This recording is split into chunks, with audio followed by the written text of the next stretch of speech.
when you stretch the definition of racism to include, criticizing immigration, criticizing crime, and even capitalism, any of these things that the radical progressives are trying to do, what that does is it shuts down debate after debate after debate, and also it fuels, what it does is it then means the mainstream actors and parties and institutions can't touch these issues, so only populist entrepreneurs can touch them. And so actually what they're doing is they are creating the market for populism. Left modernism, what it does is it goes from you must tolerate diversity, which I think we all must tolerate diversity to be in a liberal society, to you must prefer diversity over less diversity. And that suddenly you're dictating taste.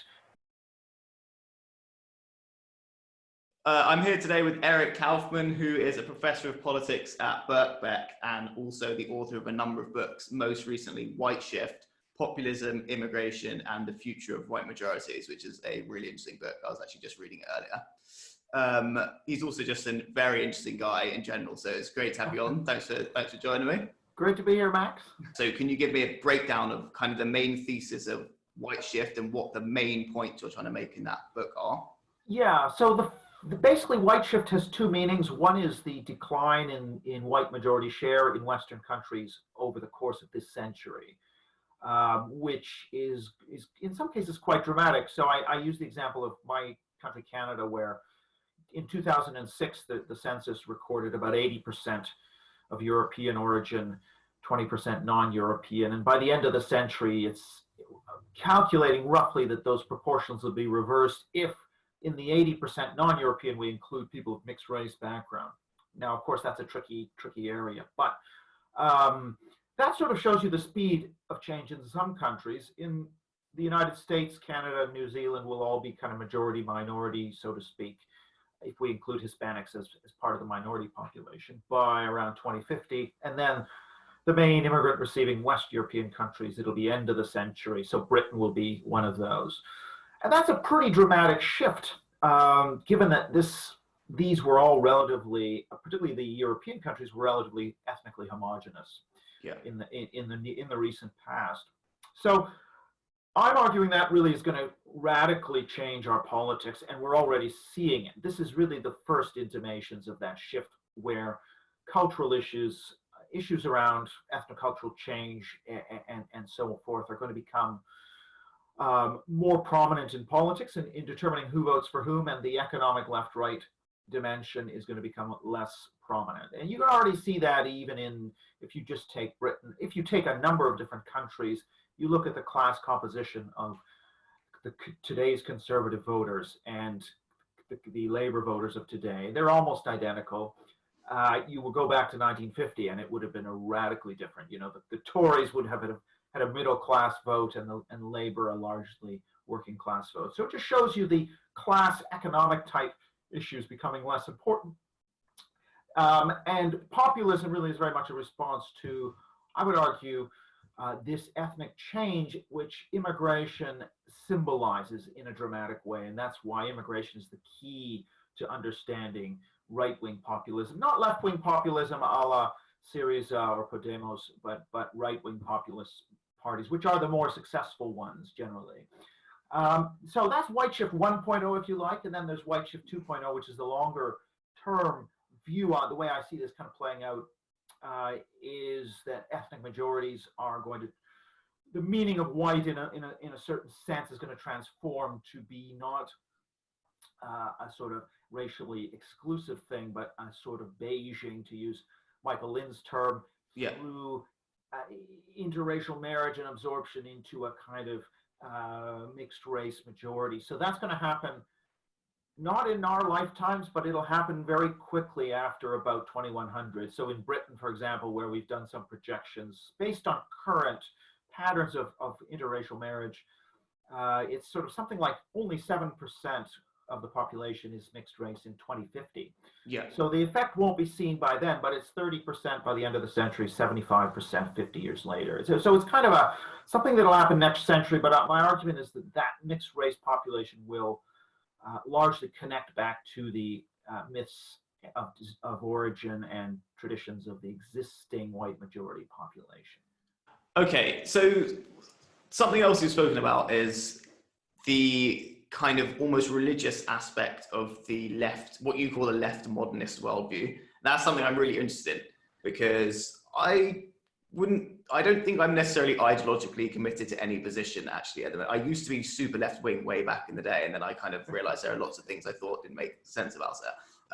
But something which I often get pulled up on by people who are on the left or of kind of a liberal perspective is they say that I'm obsessed with criticizing, and a lot of other people like me are obsessed with focusing on kind of this particular left worldview. And their argument is, oh, but there are lots of right-wing media papers which are actually really influential, and they're much more influential or as influential as the left. So why are you focusing on that so much?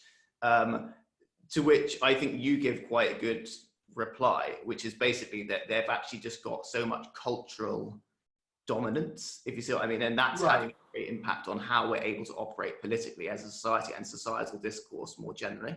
So I guess if you could kind of break that down a bit and go into more detail about that. Well, yeah, so I think that's right, that really the left is in the elite institutions, academia, the media, not the right-wing media, but the sort of much of the mainstream media. It depends on the country, and certainly in courts, in parts of major corporations, Hollywood, etc. So you have a very powerful cultural narrative that is progressive left. Now, what I mean when I say progressive left, it's really this term left modernism, which is, it's not communism. Really, that's actually a misnomer, I think. Yeah. In fact, it's something quite different from socialism. What this is really is the anti-communist left tradition, and it stems from a kind of bohemian, what's known as the lyrical left, which goes back really to kind of an anarchism. It's a blend of anarchist individualism and a cultural form of socialism or the left. Yeah. That really comes into its own. It exists through the 19th century and through the 20th century in a sort of rarefied elite circles like the young intellectuals in Greenwich Village in America, which is really where a lot of these ideas of multiculturalism, anti-whiteness, and all of these things begin in the early 20th century, partly as a revolt against Protestant prohibition of alcohol and a whole bunch of things associated with Protestantism in the early 20th century. But then that really explodes in the 1960s and fuses with this kind of cultural form of socialism. And you can see that developing just prior to World War II amongst a group of what are called the New York intellectuals, and their critique is very much, yeah, we're with capitalism, but we're very anti-fascist, and by the way, we're going to define fascism really broadly. So someone who wants to do traditional landscape art, we're going to call them a fascist. Yeah. That's happening in the late 30s. Now you can kind of argue, you could sort of see the logic in the sense that there was a real threat, from something real. So you can excuse a certain amount of paranoia. But the thing is that then continues and mushrooms in the 60s when you get the rise of the university system and the television system, and that really increases the scale of these beliefs, and then they get progressively institutionalized and developed in different ways. And that's kind of what we're living through. It's not been remarked upon enough, but we're at the high point of 100 years of historical development of this kind of anti-communist left ideology. I wouldn't call it, its origins are anti-communist left, but it can be adapted to communism as well as to capitalism. And so that's why you see both the, corporate, what's called progressive neoliberalism, this sort of woke corporation, bohemian bourgeois phenomenon, but then also you have it on the socialist left. You have people who are communist, socialist, but also buy into this progressivism as well. So can you break down some of the key kind of central tenets of that progressivism? Because I've got some good quotes from you here about how, for example, you say the liberal conceit that whites must be post-ethnic cosmopolitans who value diversity above all else is unlikely to survive this populist moment. Which to me seems, if you say, the conceit that whites must be post-ethnic cosmopolitans who value diversity above all else, I guess is one of the central tenets of that worldview. So could you kind of break down what you mean? Yeah, so there's really kind of three parts to this world, three layers. The first is a liberal idea, which is cross-border liberalism, which is cosmopolitanism. That goes back, that's probably the first layer, and that goes back well before, even before the 20th century. And then you have layered on top of that this anti your own tradition, anti-whiteness, anti-Protestantism, which is what Daniel Bell, the sociologist, called the adversary culture. And that's kind of behind the bohemian modernism of the early 20th century, sort of starting strongly just prior to World War I, sorry. And this is in the United States, the young intellectuals, this is where the idea of being against your own culture. A lot of these young intellectuals were Anglo-Protestant, New England background Americans who revolted against their own culture, calling it boring, not very expressive, restrictive, and so on, and that the other cultures were much more interesting, whether it be African-American jazz or Jews who brought a different intellectual culture, or Greeks and groups that like to have conviviality. These were much more interesting. So then you then get this development of an ideology that says, Anglo-Protestants, you should drop your culture and embrace cosmopolitanism. Other ethnic groups, no, you can't assimilate. You must maintain your attachment to your grandfathers and to your culture. And that was Randolph Bourne's idea. And I think that's largely the template then that we're living with. So members of ethnic majority groups should spurn and, absolutely don't identify as member of a white majority. That's terrible. But what you want to do is be a cosmopolitan. And then for ethnic minorities, no, you must hang on to your identity and identity politics and so on. And so that contradiction really in multiculturalism really has a long history, but it's reached a full flower now. And then there's a third element, which is this kind of cultural transposition of Marxism. So instead of the oppressed group being the proletariat who are going to bring forth the worker state, it's people of color sort of at the top, and then you have sexual and gender minorities who have, I think, a little bit lower standing on the totem pole, but still are part of this this movement. And it's these cultural marginalized groups who are the oppressed, who are going to bring forth this new multicultural utopia. I think that's kind of the same template, but it's been, and the template, of course, comes from Christianity, and it's been adapted to these cultural groups. Yeah, okay, because so what I really liked about your work is that you've pinpointed what I think is one of the central problems with that worldview at the moment is basically the religious aspect of it. Not in the sense that it's actually religious. They don't believe in a god of multiculturalism or anything, but they basically have the same approach to issues, which is there's just a set way of viewing things, which everything must be fitted within. It doesn't react to changing world and historical circumstances. It's just, this is what I believe in. I believe that diversity is the absolute end goal of everything. So anything which contradicts that, or anything which suggests that even if diversity is great, which I personally think is something I'm kind of generally in favor of, I'm completely open to the fact that there might also be attendant problems which come with it. Whereas a lot of what's happened in recent years seems to me to be just a shutting down of the idea that any criticism or any problems should even be discussed, really, because it's just an end in itself rather than something which is a benefit in some ways, but also has other issues which you should talk about. And so I think in recent years, that seems to have become much more pronounced, that kind of religious aspect. So say 20 years ago, loads of those things about trying to celebrate other cultures and the diversity in the community and stuff, I think would be really important, especially when there was racism around and stuff. It's really important to do that. But as we've got to the point recently with social media and stuff being so prominent, we've reached a position where it's kind of almost you must celebrate everything to do with anything which is critical of the West and Western culture and British culture, and you have to be completely uncritical of all other cultural aspects of everything else, and it becomes that kind of religious approach, which I think is problematic. What do you think about that? Yeah, absolutely. And I think that John McWhorter, you may have heard of the African-American linguist who has this concept called the religion of anti-racism, which, it's an excellent piece. I think it came out a few years ago where he really nailed it, I think, very well, that this is something that is a white progressive thing, where the white progressives really want to expiate their original sin of being white, and they want to be told that they are awful, but they can be an ally and sort of gain a certain amount of redemption. So it's a very kind of religious model to this, right? This idea that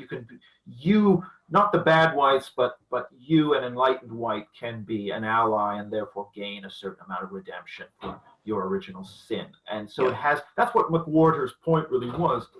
And so the key, I think, to all of these religious outlooks are sacred values, things that can't be questioned. Diversity, obviously, is the key one. You can never have too much of it. So I talk about it, the idea of an optimal amount of diversity. I would think there is an optimal amount. That too much actually causes problems, and too little causes problems. Now that would be heretical, because diversity is an end in itself. It is a sacred value. Same with this idea that all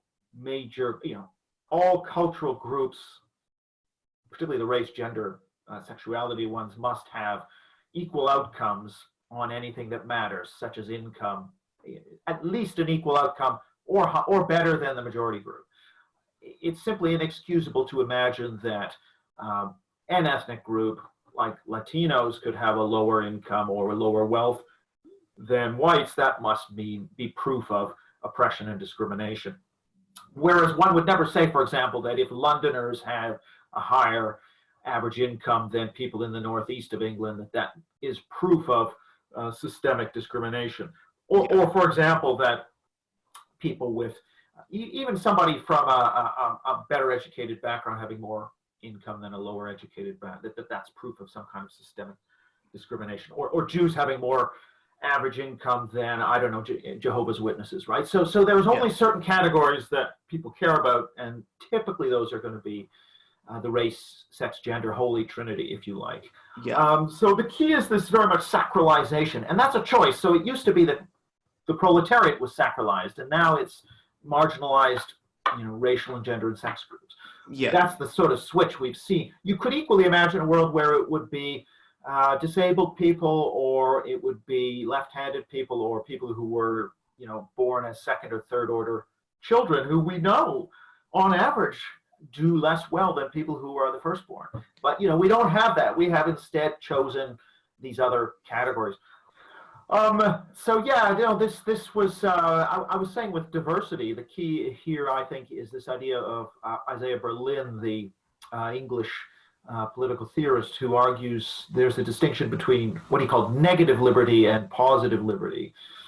The one that I hold to is the negative liberty, which says people have their rights and freedoms, so long as you don't sort of impede somebody else's liberties, you have your own liberty. So we all have to tolerate, I think, diversity, and that's where I would be on board, would be a kind of diversity, toleration, equal rights.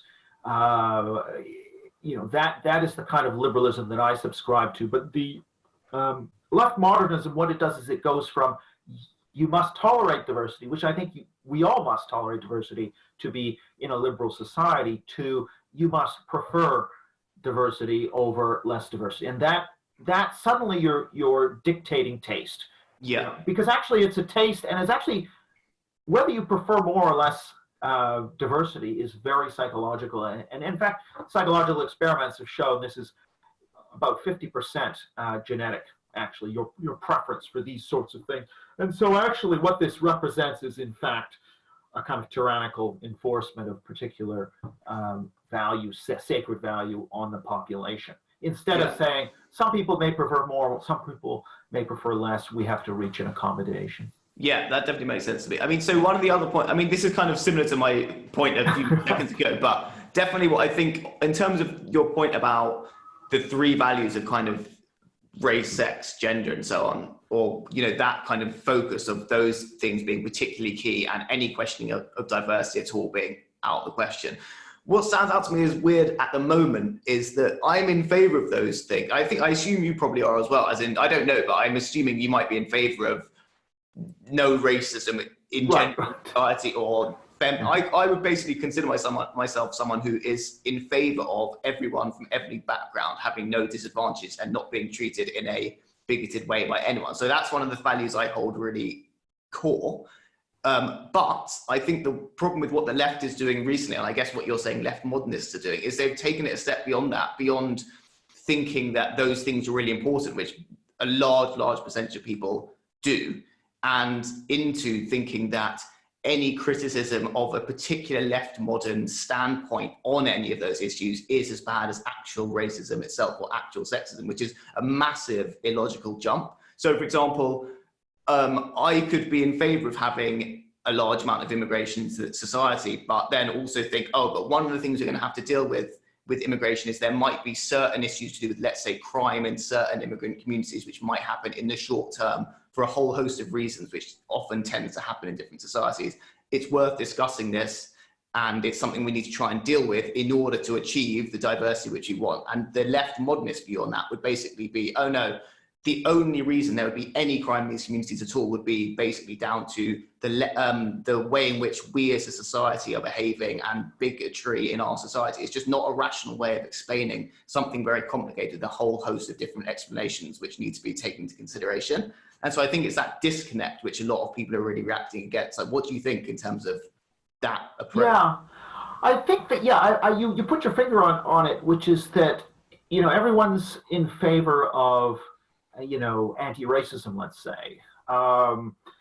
But the problem becomes, it gets down to definitions. So what the left modernists have done is they've weaponized the definition of these terms, much like George Orwell says in 1984 with this idea of newspeak, where the definition of terms becomes politically driven and not scientifically driven, right? Yeah. So a term like racism becomes prejudice plus power, which from a social science point of view makes absolutely no sense at all. Yeah. Because someone could be really high on prejudice and really low on power and have the same score as someone who's really high on power and really low on prejudice. And that's supposed to mean the same thing. So it makes no sense, but the politicization of these definitions means that all of a sudden, if you're reading, let's say, from a 19th century text that uses the N-word in a classroom, that's the same as using the N-word to somebody's face.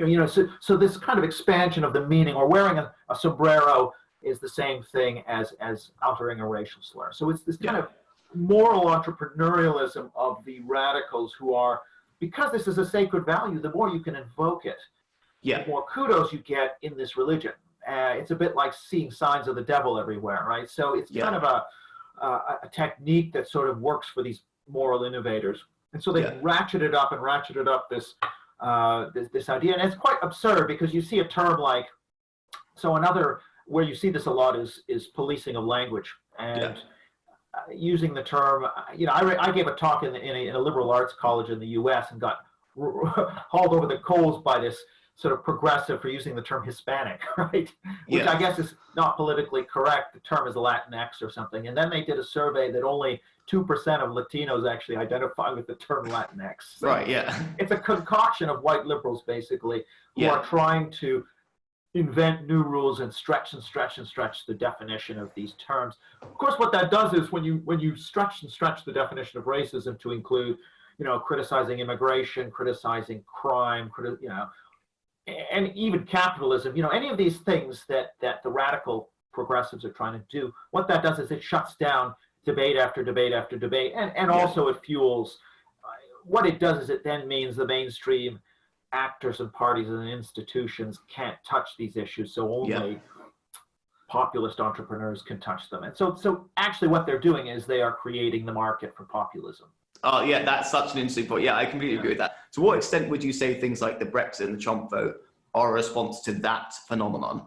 Because I've heard a lot of people say that the Brexit and the Trump vote can basically be explained as a result of economic factors like the left behind people in the North or the Rust Belt in America. And it's all basically put down, a lot of it is put down to economics, especially by liberal left type people who don't agree with Brexit and Trump. And I just think from a kind of neutral perspective, that's probably is a factor, but it doesn't strike me as what's the likely main factor. So what's your view on that? And in particular, in what way does that, a backlash against that PC kind of shutting of the Overton window relate to those people's voting habits? If you that's a really important set of questions. I mean, the first one about economics versus culture or psychology. I mean, I think even in academia now, I think there's a recognition that the data is so strong. The survey data is so clearly showing that economic factors, particularly the material ones around personal income, job loss, class,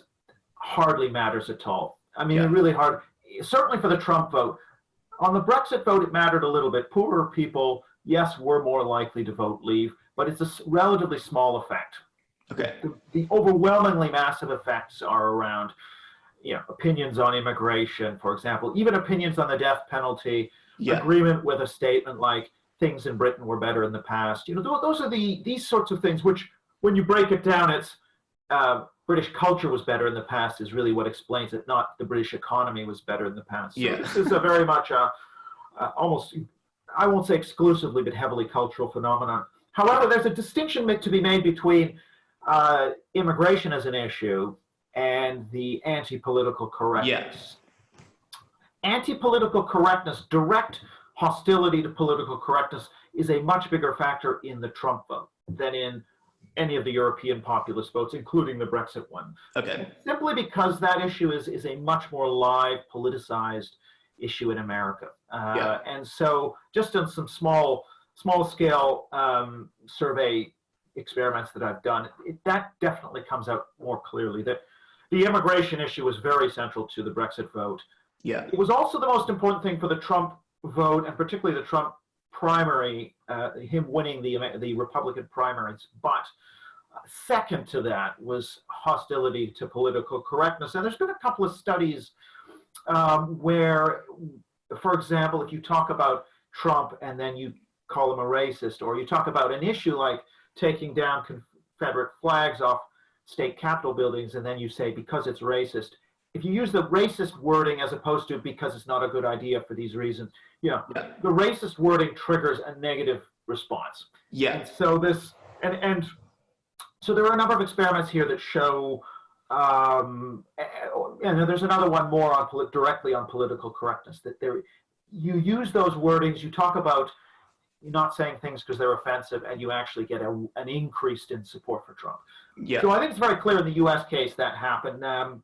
It's less clear, I think, in the Brexit case. But what I think is occurring is a kind of indirect effect of political correctness in, say, Britain, where if it's not possible, I mean, Britain's not the best case, but Sweden might be a better case where it really wasn't possible to talk about reducing immigration numbers. It was so taboo and so toxic that the mainstream parties were simply just trussed up like turkeys. So that left this vast market to be exploited. It's a bit like if you are in the Soviet Union and then they say we're supplying one color of pants in the government-run department store, and the population wants five types of pants. Well, who's going to supply what the public wants? It's going to be a black marketeer who will set up shop somewhere, and that's what the populists are.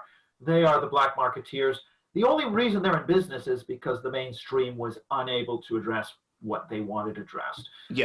And so that's, if we're looking for the mechanism, say, in Europe or in Britain, it's very much that. Now, it's true for Trump as well. None of the other primary candidates, of the other 17 primary candidates, were willing to campaign forcefully on immigration as a central theme. Trump really broke taboos by doing that, and he therefore reaped the rewards, the electoral rewards. And again, that wouldn't have been possible if the other candidates were talking about this issue. And so the way this political correctness works, which is more powerful, it's not so much the antics on campus, but it's these subtle restrictions and taboos operating in different levels of society, which opens up the marketplace really for populism.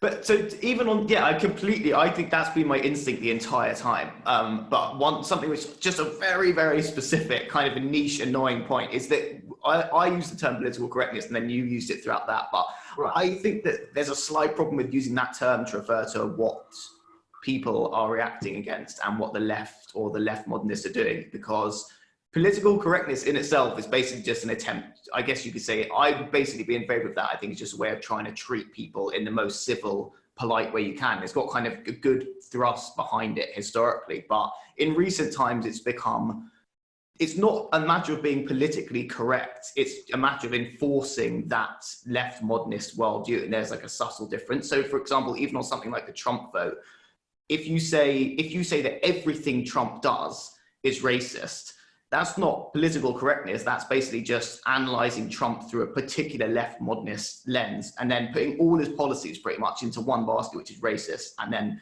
dismissing the whole thing as racist, which actually means that if he does do something which is slightly racist, which every so often he does, if you called building the wall racist constantly, when it's not necessarily a racist thing to do, it might be something you disagree with, but it's not necessarily racist. Right. You then are applying the same terminology to something he says which actually is racist. So that's not a matter of political correctness. It's a matter of just incorrectly throwing around the term racist, if you see what I mean. But that gets back to that point about what the psychologists call concept creep, the expansion of the meaning of racism, right, to include the wall, to include, you know, anything that might be deemed as offensive, because, and that's why I do think political correctness is the useful term, in the sense that this is really about sensitivity to feelings. So once you accept the principle of you need to be you know, I agree with you, obviously, that there is a degree of civility that one needs to maintain, but it's like a dial. It's where, how much do you turn that dial up, right? Yeah. On sensitivity, and who are you going to be sensitive to?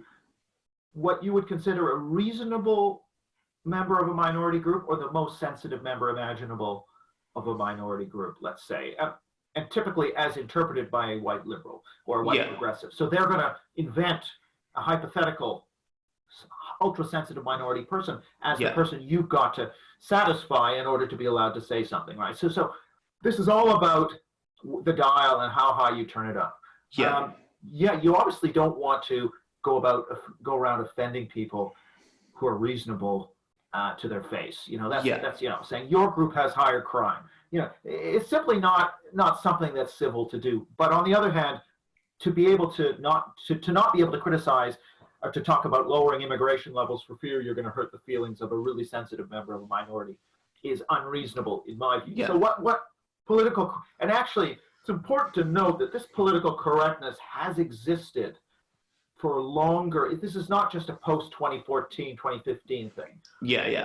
This goes back to the 1960s even, and you know, you can see it certainly ramping up in the 70s in certain ways. So this is actually a long-term issue of where where is the dial going to be set? And in the institutions, it's typically turned up way too far. So we have a kind of funny situation where, so I do think political correctness is the right term, and I think, yes, it's gone crazy on campus, for example, but even in institutions that are quite far from the campus, like corporations and government and so on, the sensitivity level, in my view, is probably up too high, and this is leading to a lot of the problems. So one final point on this. So I agree with that analysis, but then at the same time, you could say something, I guess, to make my point more specifically. Let's say something like the Black Lives Matter narrative. It's basically reached a point where saying you disagree with the particular Black Lives Matter analysis of society is deemed far right. That's what I mean by there's a slight difference between that and political correctness. Political correctness might be something, so me and you might disagree on this, but political correctness might be something like trying to behave as politely as you possibly can towards the most sensitive member of a group. And me and you may disagree on whether that's something which is worth doing. I would tend to try to do that, but I can see why people find it hypocritical. Let's say if the left then goes on to use overtly racist terms against individuals who are from an ethnic group who they disagree with, which makes me think that that isn't really political correctness, it's more of a political thing. But either way, on the Black Lives Matter thing, it's like, let's say that you don't agree with the Black Lives Matter analysis of what's going on in American society. It doesn't matter whether or not you agree with it or not, but saying that disagreeing with that means you are racist it's not a matter of political correctness, it's a matter of just imposing a misleading definition of racism which suits that left-wing group, if you see what I mean. Right. So I guess another question would be, where do you think this populist movement is headed? Is it a good thing? Is it a bad thing? I mean, it might not be possible to analyze in terms of good or bad, but just kind of what is your prediction and where do you think it's headed? And do you think it's kind of a necessary correction, or is it going too far? What's your approach, in general, to what's going on? Well, let's think. I think where's it headed is that these issues, I think, are going to be with us now indefinitely. I mean, clearly something like COVID or, something major like COVID is going to distract and will clearly knock this issue down. That's why I think COVID will actually reduce the potency of the populist right until the economy and everything's back to normal. And that's an illustration of the kind of process that's occurred. So, for example, when the economic crisis of 2007-8 was in full swing, actually, despite what people say, that didn't give any boost at all to the populist right. It probably weakened it. Okay. And it's really as people stopped worrying about the economy, immigration started rising up as an issue. Now, because societies are only going to get more diverse, ethnic majorities are only going to decline. My prediction would be that this issue is only going to become more, not less important until we grapple with it. Okay. So the current dispensation of trying to silence, I think, is just going to lead to polarization. Yeah. And now the question is, who captures that populism? Is it going to be an outsider party like UKIP or an insider party like the Republican Party in the US? And that just depends on how flexibly these parties are willing to break taboos. What I think's happened is, in Europe, a lot of the parties have been willing to break. The right parties in particular, and some left parties have been willing to break taboos and say, no, we're going to talk about immigration. We're going to talk about assimilation. Not so much assimilation, but they have actually started addressing these issues. So it could be that the center right is the main beneficiary if they're able to, and as increasingly they are able to overcome some of these taboos. So I see that this populism could be channeled more through center-right parties in the future. Like the Conservatives are an example here, although they're not as populist right as, let's say, the Republican Party. And sorry, what was the second part of your question?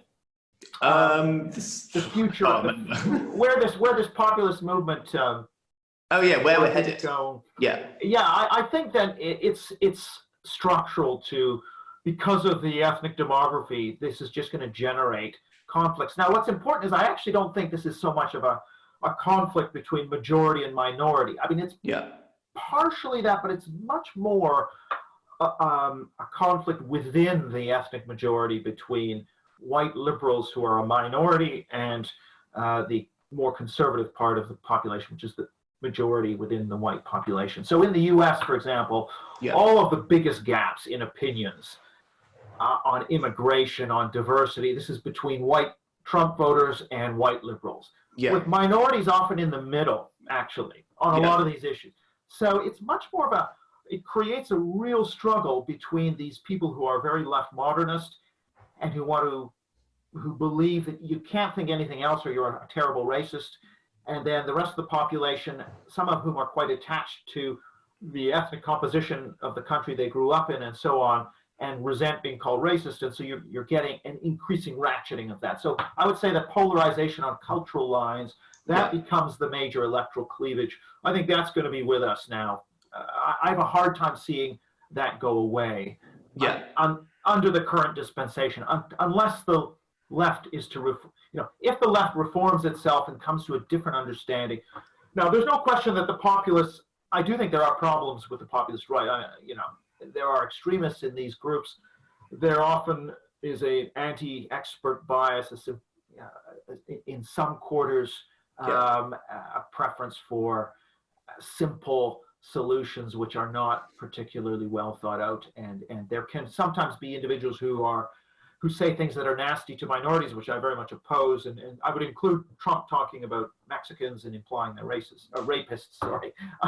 So this is there are definitely negative possibilities, and I don't think Western countries are going to go down the backsliding on democracy route, but I do think there could be problems just in terms of having sensible, rational policies and to some degree not protecting the rights or at least symbolically protecting the standing of minorities. So I think there are problems, certainly, but I think also you have to see that part of the issue was that the existing elite was not bringing these concerns to the table. So they were keeping these issues issues around immigration and national identity off the table, or we're only talking about them in the terms they wanted to talk to them about. And so you needed an outside force really to bring those concerns, intrude into the conversation and actually bring these concerns onto the table. And I think in that sense, populism serves the role of bringing neglected issues into democracy and strengthening democracy. But of course, there is a risk, and we can't play that if the mainstream parties who are responsible and more rational and so on are not taking on these issues, then they do invite the rise of parties who will take on these issues, who may be less disciplined, who may be less reasonable in terms of their policy responses. Yeah. And so it's not a clear-cut one or the other, but I think that's part of the reason why I would advocate lowering where it makes sense, not having these taboos. There, sometimes you need a taboo. So yeah, no, I was just saying sometimes you do need a taboo where, again, it's in line with negative liberalism. So George Wallace, the American populist who got 13% of the vote in 1968 on a platform of segregation, and clearly you can't have segregation which is not guaranteeing the civil rights of African Americans. So the main parties were right to freeze Wallace out and not to have any truck with his ideas. That's a very different thing to something like immigration, where this is not a civil rights issue, despite what the modernist left will they'll try and make it a civil rights, human rights issue whenever you talk about it, but in fact it's not. And in fact, something like asylum seekers at the U.S. border is also not a straightforward issue the way that the progressives would have you believe. There are deep problems with a whole series of court rulings that have developed in the U.S., which essentially allow for people to come in, make an asylum claim, and disappear. And that really, by trying to make it really difficult to stop that, they almost forced the Trump administration into taking quite draconian policy steps, because they were actually handcuffed by a whole series of judicial rulings, such as you're not allowed to hold a family together for more than 20 days. Right. So you have to split the children on. I mean, that was actually because of a liberal ruling, which was engineered in a way to tie the hands of the authorities and force them to release whole families into the. So I just think the kind of nuance around this is missing. It's impossible to have a rational conversation when there are all these taboos in place. That's definitely true. I definitely think that I think a possible issue going forward is that the left will be, well, not the left, but just the liberal left, mainstream types in general, will be important for criticizing or critiquing where rightist populism could lead, which is obviously an important thing. They've got to be able to do it. But at the same time, there are so many issues in terms of the way that the liberals and left were governing things prior to this, which actually were not even from a left-right perspective, but were actually just kind of really screwing over some groups who they claim to be protecting, like the African-American community in America, for example, or immigrant communities across the West. Actually, in many ways, were arguably suffering as a result of the policies which those administrations and governments and their cheerleaders and so on were supporting completely uncritically. That it's quite difficult for those people to make a criticism of the right, which doesn't just seem kind of almost hypocritical or purely ideological rather than rational. So I think that actually could potentially be an issue, because I have a feeling that a lot of this stuff isn't actually as right-wing as it's held up to be. I think in many ways it's just a necessary correction to things which weren't being discussed. But at the same time, there are potentially bad elements which could arise as a result of that movement, and they need to be checked. And I'm not sure that the left at the moment is able to do that in a way which connects with very many people at all. No, I think this is a real problem that the because the left modernists have weaponized taboos, which is very effective because it takes areas out of the realm of democratic contestation by sticking them outside the Overton window. You could win simply by freezing out an idea, but they can't anymore, though. I don't think. I think the problem there is all you're doing is creating a marketplace for populism, right? So now, of course, what we see is that the liberal left, or the rational left, let's call them, who are a significant group, seem unable to be able to challenge the kind of woke religious left, if you like, on some of these taboos. And partly, I think it's that they themselves don't have a clear critique of these taboos. I mean, they know there's something wrong when you're shutting down free speech and you can't have a rational conversation. And certainly there are people like Mark Lilla and others, but of course, as soon as or Jonathan Haidt, but of course, even if they say, look, I vote for the Democrats, they're immediately accused of being right-wing stooges, and they don't really, there just isn't a sort of institutional architecture or set of norms to protect themselves, protect them from these attacks. And this is where I think what we need is this broader discussion around what norms and taboos really are, and actually how should they be set. It's kind of like a Wild West. Whoever gets hold of the tiller can more or less run with this and ratchet up these taboos and weaponize them and bend them any way they want. And so it's understanding the sort of manipulation that goes on there and how to counter it, which is so difficult. I mean, and in a way, my next book is really going to tackle a lot of this stuff. It's the metaphor I use is that of the referee, let's say in a football match, where the incentives now are for the referee to just call as many penalties as possible and the players to dive as much as possible. You also need to have some mechanism to sort of call out diving and excessive faking. And at the same time, you need a mechanism for the referee to limit the amount of penalties they call, right? So that kind of countervailing force to penalizing the limits in a way. So you need penalties, but you also need limits on penalties. And we've developed this incredible machinery for calling penalties. We have no machinery for limiting the amount of penalties that are called. And that is really what's missing. And I guess people are kind of groping towards that.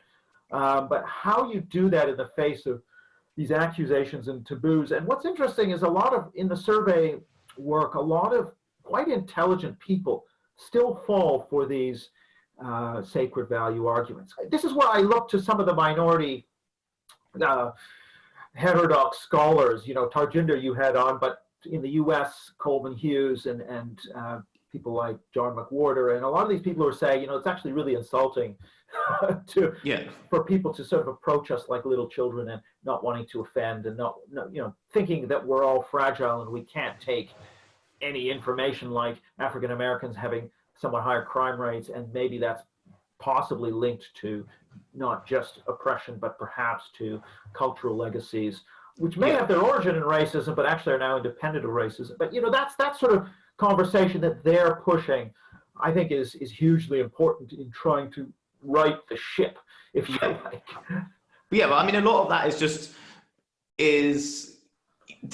people have fallen for a redefinition of things which are almost everyone would agree bad, like racism, but a lot of people who haven't really spent ages studying exactly what's going on haven't realized that the term racism is being applied to things which it doesn't actually make sense just on a definitional sense to apply it to by people who are ideologically committed to that left modernist worldview. So it's like discussing how best to deal with really high crime rates, which might be really badly screwing over, for example, people in the African American community in America. That's like, as in putting aside the issue of whether there might be racism as well, which definitely could be something which is worth paying attention to, just trying to address the other reasons which might give rise to that. If the left modernists are defining that approach or a desire to look into those issues as extremely racist as actually being racist towards someone on the basis of skin color, that is not, I think a large percentage of people from those ethnic minority backgrounds would actually take issue with that, as it's almost a kind of bigoted, or it's the bigotry of low expectations, like imagine the masses. Yes,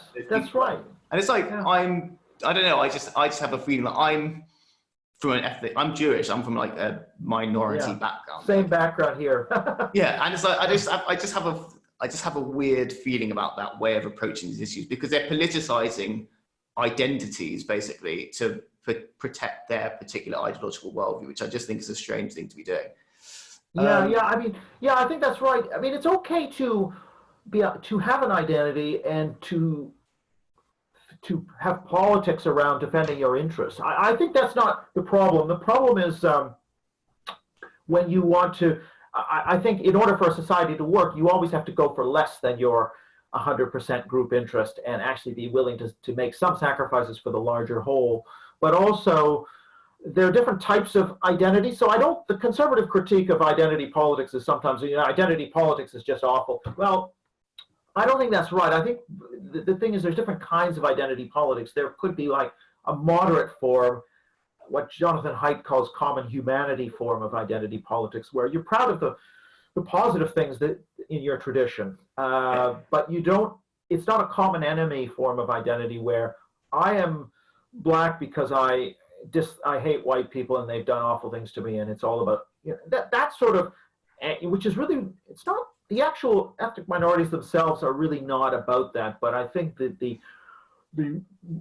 left modernists, the white progressives, are often trying to push that onto the minority groups to say, no, you guys should be really angry and more annoyed and more radical and more common enemy in your approach, and not so common humanity in your approach. And whereas when it comes to sort of ethnic majority groups, the idea is, well, no, you can't even have a common humanity form of identity. You must just repent. So this is sort of what we're dealing with the fringe of these progressive activists. And I don't, you know, until we find a way of neutralizing that, I think we're going to be in trouble. So I was going to say, so basically, as one of the final points, but so we're both Jewish, but as I'll say, so speaking from my experience of this, something which really, really has annoyed me is the way in which basically accusations of anti-Semitism have been used against the right by people who aren't willing to talk about anti-Semitism where it exists and it's not on the right. And that's a perfect example of how